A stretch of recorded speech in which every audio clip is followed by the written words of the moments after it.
You set the alarm for 6. You really did. You meant it last night. But this morning the alarm goes off and your body does something strange. It doesn't leap up.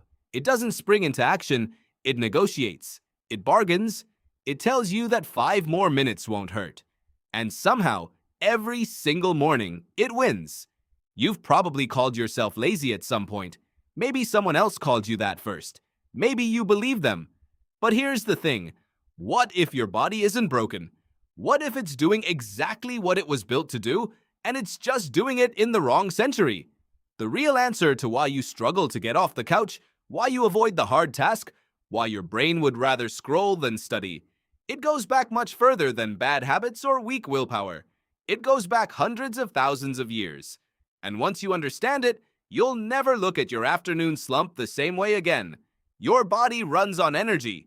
That sounds obvious, but what most people don't realize is that energy, for the vast majority of human history, was not something you could just restock at a vending machine. Calories were scarce, food required effort to find, and effort itself cost calories. This created a biological paradox that your ancestors had to solve every single day. To get energy, you had to spend energy. And if you spent too much without finding enough, you died. The solution evolution landed on was elegantly brutal. It built a brain that made rest feel good and unnecessary movement feel bad. Not punishingly bad, just subtly, persistently resistant. A low-grade drag on anything that didn't obviously lead to food, safety, or reproduction.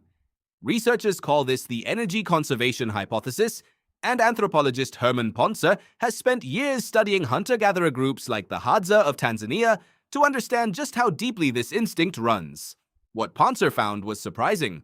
The Hadza, who walk miles every day, who dig for tubers and climb trees for honey, who live the closest lifestyle to our prehistoric ancestors of any group alive today, they don't burn dramatically more calories than sedentary office workers in Chicago or London. Their bodies adapt. Their metabolism tightens up. They rest more when they can. Because even for the Hadza, rest is not laziness. Rest is strategy. Think about what your ancestors were actually managing each day. Not an inbox, not a deadline, not a decision about whether to go to the gym. They were tracking the location of predators. They were calculating whether a food source was worth the distance. They were reading the weather, watching the herd, feeling for the shift in the wind that told them something had changed. Every unnecessary calorie burned was a calorie not available for the emergency that could arrive at any moment. So your brain built a very efficient algorithm. Before any action, it runs a quick, unconscious cost-benefit calculation. How much energy will this take? What is the likely reward? How certain is that reward? If the numbers don't favor action, the brain generates what you experience as resistance, reluctance, the feeling of not wanting to. That's not a character flaw. That's your operating system doing exactly what it was coded to do. The psychologist Roy Baumeister spent decades studying this resistance. His research on ego depletion, the idea that willpower is a finite resource that drains across the day, pointed to something real about the way humans experience effort. Even if the specific mechanism is still debated, the pattern is undeniable. Deciding is draining. Focusing is draining.